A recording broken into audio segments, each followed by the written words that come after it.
Mother Knows Death, starring Nicole and Jemmy and Maria QK.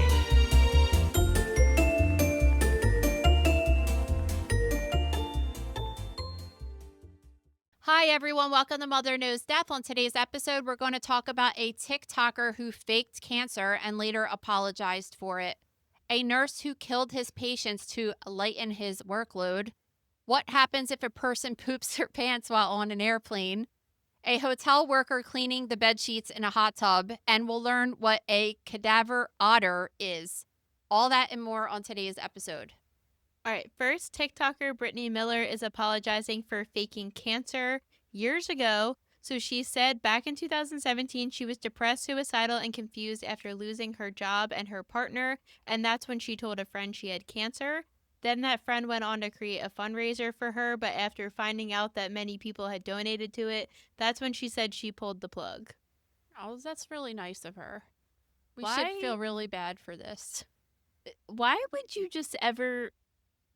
I just can't imagine ever casually in conversation telling somebody like, oh, and by the way, I have cancer. The craziest thing is that is she just coming out and saying this? Because she has like millions of followers, and it's just funny that so many people would just still continue to support her when she did something like that.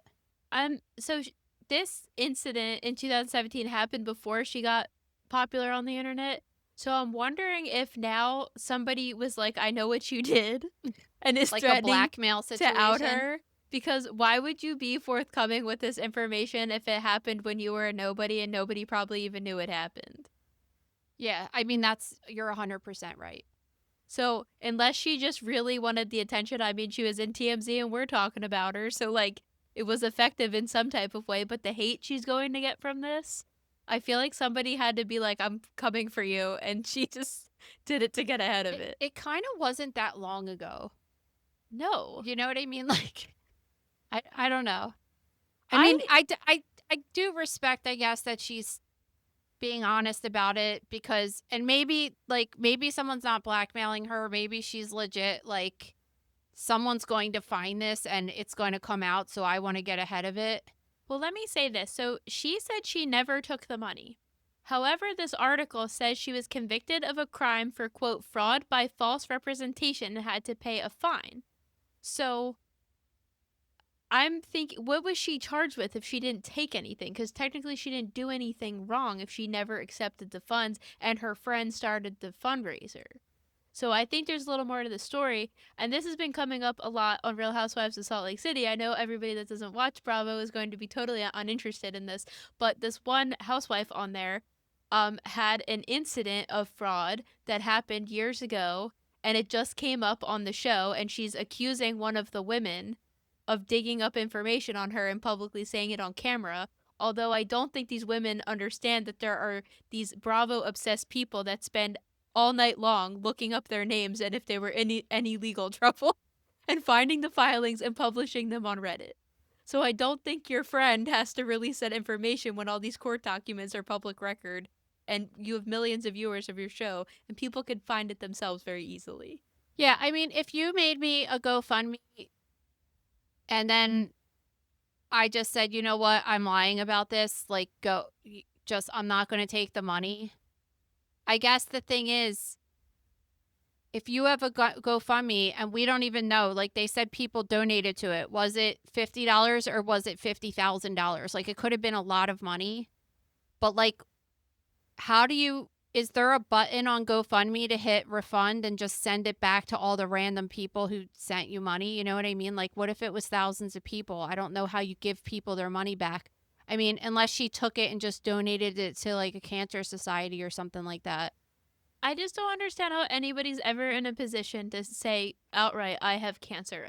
I understand. It happens. It happens so often. I know someone that did it. No, I know. But I'm saying, like, let's say you got lunch with your friend and you're like, the doctors are worried about me. They think I might have cancer. How do you immediately go to I have cancer when you have nothing? You have nothing. Even when you got your... It's because she was depressed and suicidal. You knew you had skin cancer, right? And I knew you weren't telling me. Like, you were very delicate about how it was handled, right? And it got taken care of, and it's all good right now. But you still aren't, like, being the #1 cancer spokesperson, even though you did have it. Well, I think that most people don't want to. Like, they don't want to talk about it. It's like a sore spot. It's just so weird that people do it and then they start. I mean, I don't think she took it as far as falsifying reports and tests and everything. But I always think about your girl, Belle Gibson. And then there's another housewife incident where one She's of their not my boyfriends girl, but faked it. the girl that I know definitely faked stuff, and I don't want to be the one to point it out that it was not real. But how did she get out of it? Did she say I was misdiagnosed, or she just kind of went I away? don't really know what happened because she was like a friend of a friend of a friend kind of thing. So I didn't get involved with it, but I know that that they like parted ways. All like, you know what I mean? It's just like a really it's just a really bizarre thing that people do. I just can't imagine making something up like that. It's so insane. And I mean, with this particular woman, I mean, she was going through like it was helping her feel.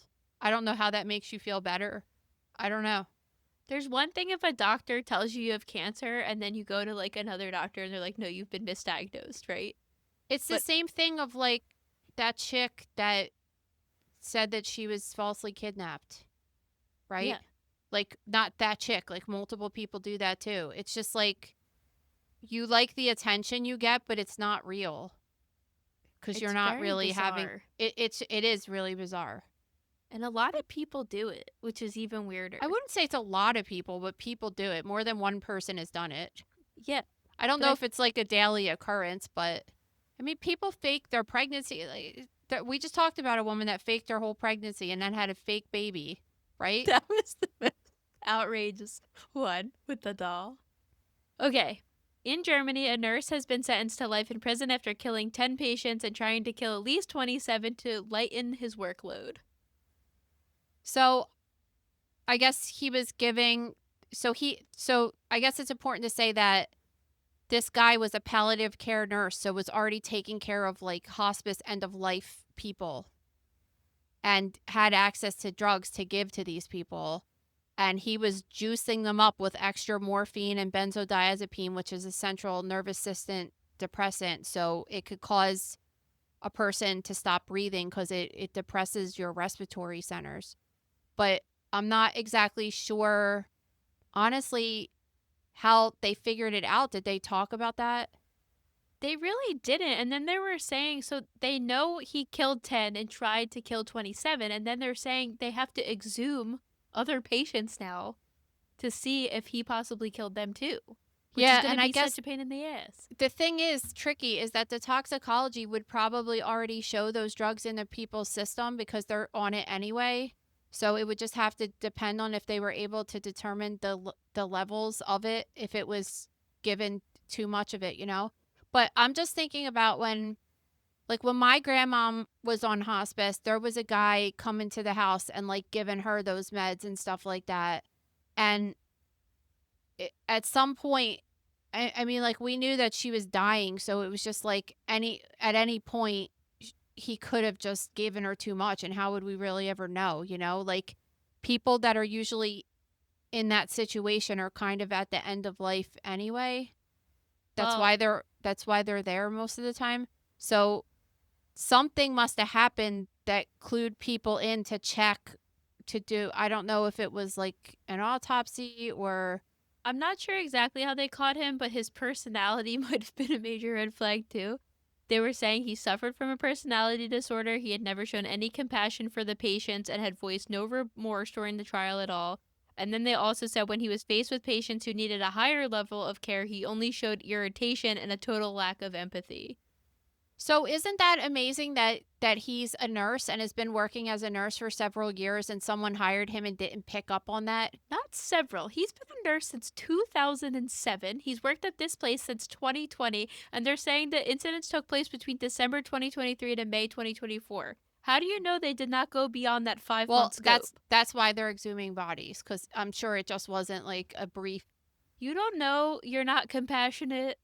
when you were graduating nurse school or before? No, I knew. I told you. Like I mean, I did initially go to school to be a nurse, and then I immediately, like, thank God I fell into the lab and stuff, because as soon as I started taking blood from people and they were like, oh, and all this stuff, I just Dealing was with like, somebody like me that's like, I'm ro- gonna faint. yes, yes, like mega eye roll. I no, no compassion for that whatsoever. Oh my god. This episode is brought to you by The Gross Room. Guys, don't forget that we don't cover all of the stories of the week on Mother Knows Death, unfortunately, but we are able to cover so much more in the gross room, so check that out.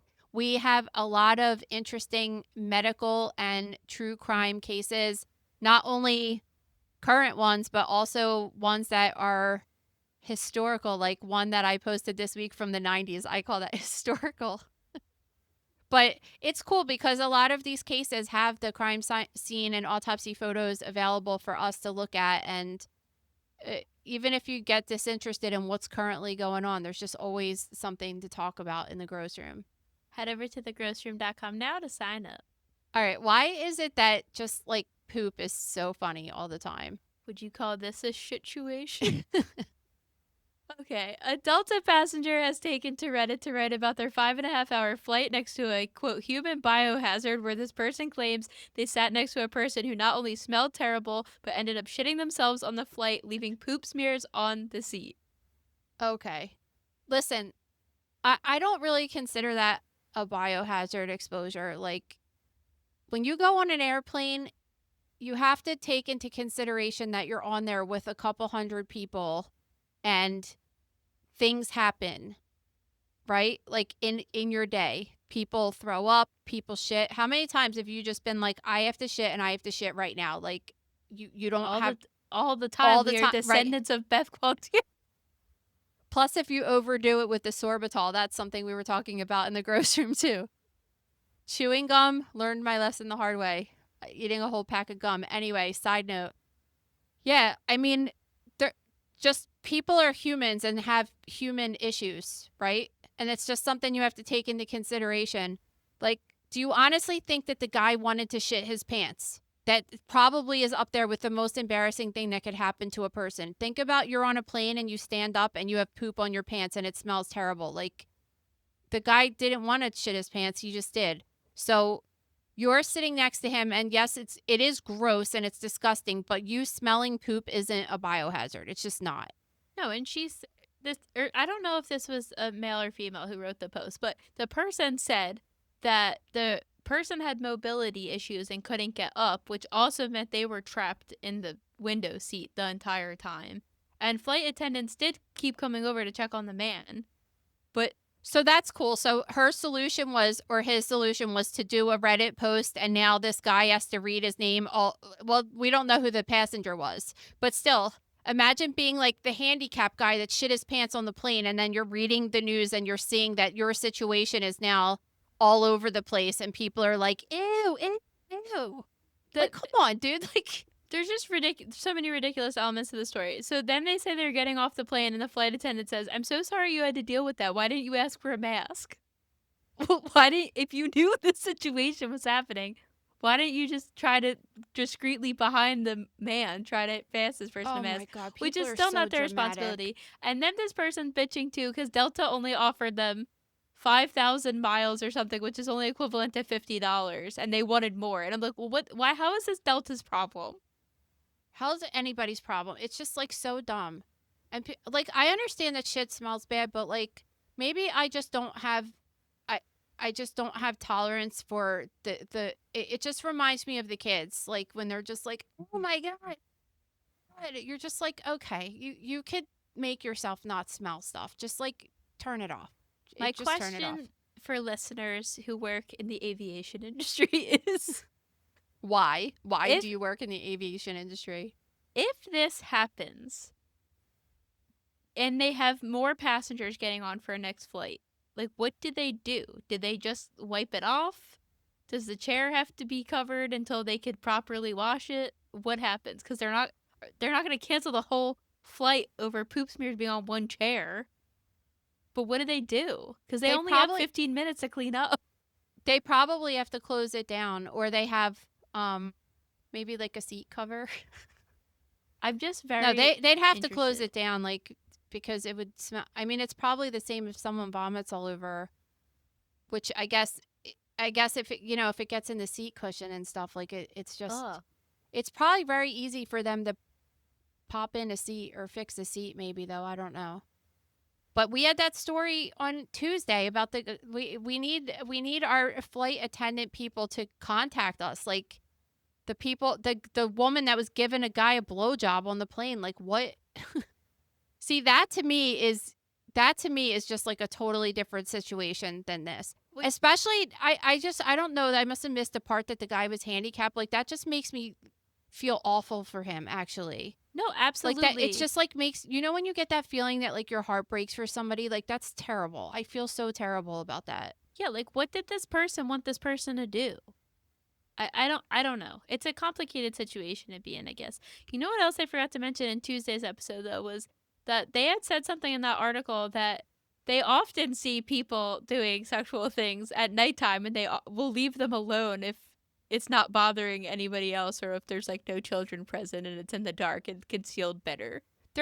I've been on a plane a couple times in my life when I was younger, like a teenager, that I've been on one of those red eye type flights, and literally there were two other people on the plane. It was like the weirdest thing. You could put the arms up and lay across the seat. There's just no one on the plane. So I guess in that situation, if there's two people like getting at it, like why It's would you still get like, come on. Like they must see some interesting stuff, honestly. we need One of them needs to like write a book about all the juicy things that happen on planes. the first book I want is from cleaning staff at Vegas hotel rooms. They must see the weirdest things ever. And then we Like need Diddy confessions. blow up pools filled with baby oil. And then we need confessions of a flight attendant and all the terrible things they see. All right, guests at a hotel in Fargo, North Dakota were shocked after seeing one of the workers put bed sheets in the hot tub when other people were swimming in the pool right next to it. And the worst part is the hotel defended it, saying that's how they remove harsh stains from the sheets. I mean, it is a big thing of bleach water. It's disgusting. Listen, it's frowned upon, but it's fine. I mean, Hot tubs are I've gross. done, and I'm getting ready to do again, these like cross country trips. They're my favorite thing ever. And I think part of my favorite part of these driving across the country is when, I've lived on the East Coast my whole life, and it's just so overpopulated. It takes my mom lives a half hour away, and it takes 2 hours to get to her house because it's just like so overpopulated here. When you go out that way, like South Dakota, North Dakota, there's nothing happening there. And there's some weird shit from my perspective. It's like, I'm like, how do people live like this? There's nobody here.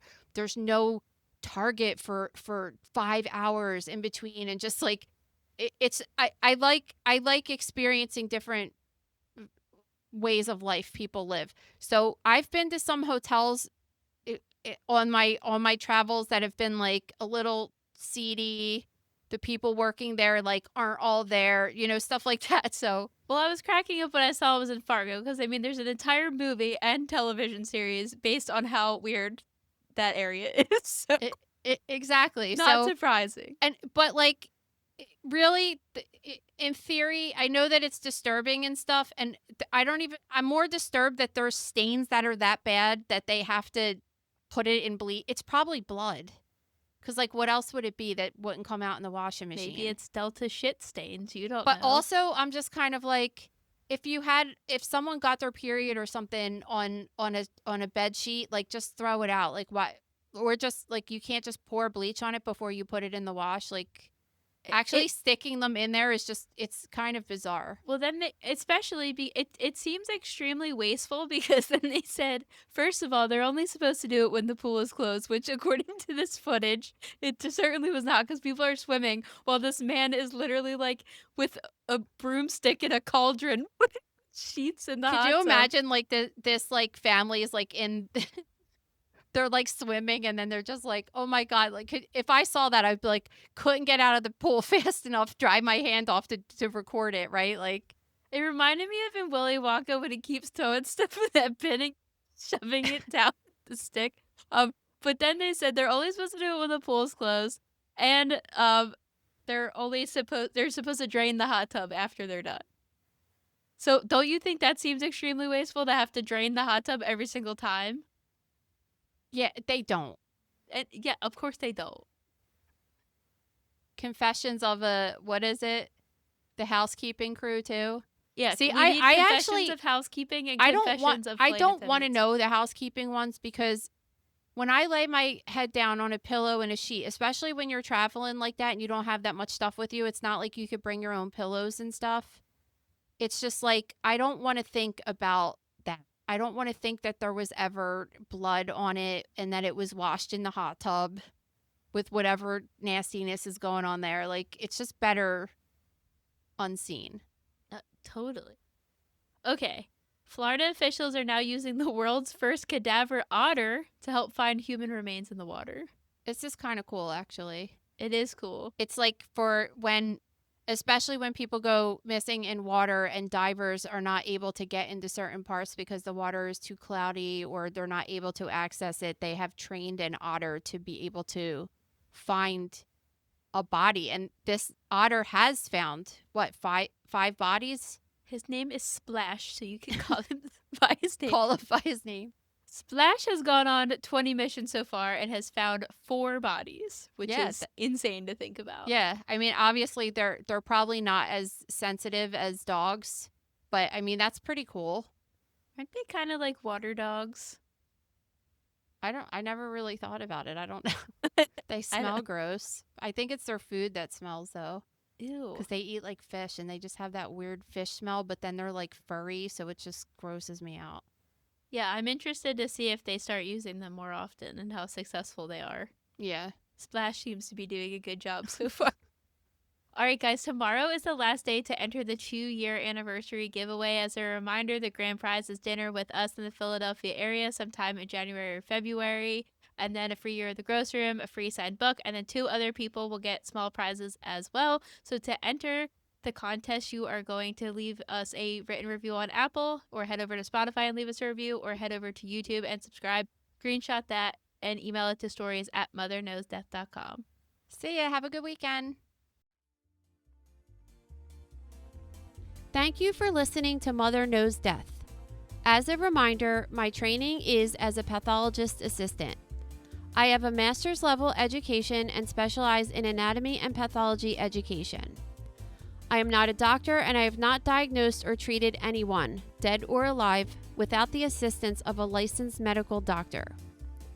This show, my website, and social media accounts are designed to educate and inform people based on my experience working in pathology so they can make healthier decisions regarding their life and well-being. Always remember that science is changing every day and the opinions expressed in this episode are based on my knowledge of those subjects at the time of publication. If you are having a medical problem, have a medical question, or are having a medical emergency, please contact your physician or visit an urgent care center, emergency room, or hospital. Please rate, review, and subscribe to Mother Knows Death on Apple, Spotify, YouTube, or anywhere you get podcasts. Thanks.